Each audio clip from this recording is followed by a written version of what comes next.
It was a funny experience that I end up laughing about now, but at the time it was a little bit stressful. I was flying out of the Burlington airport, and we had been advised to get on the earliest flight possible, that those flights tend to be least likely to get canceled. So I got up bright and early at 3 a.m. Was planning on taking a direct flight to Atlanta, and that ended up getting canceled. So hung out in the airport for probably a good 6 hours, and ended up being rerouted on a three-flight trip back to Atlanta. I think I ended up getting back into my hometown at about 2 a.m. So it ended up being like a 23-hour travel day that was supposed to be maybe 2 or 3. Good Lord. You could certainly see the chaos around me unfolding, Yeah. and some people handled it better than others. Yeah, Brian, she said people were yelling and crying Yeah. and upset and all that. Does the airline owe her anything?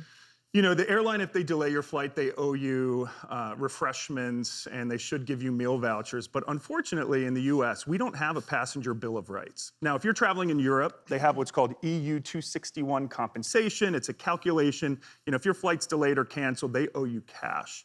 The industry lobby has been very strong in the US saying, no, no, no, that's just going to increase prices. So really, when your flight is significantly delayed, all you're owed is a full refund. Or their best, they have to make the best effort to get you where you're going.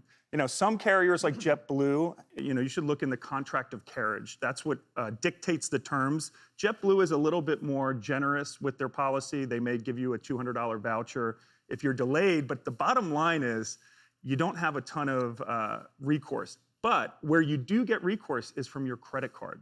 So a lot of credit cards nowadays have what's called trip delay or interruption coverage. And in Maddie's case, she could have gotten up to $600 in compensation. So it depends on your credit card, but everyone watching right now should check to see, do I have this coverage? And the next time you book a flight, make sure you're booking with the credit card that automatically has it included. Most of the major travel credit cards, airline cards do have it. And it's included in the price of, using that credit card. Do you have a story or a question for me? Click the link in the description and tell me what in the world is going on.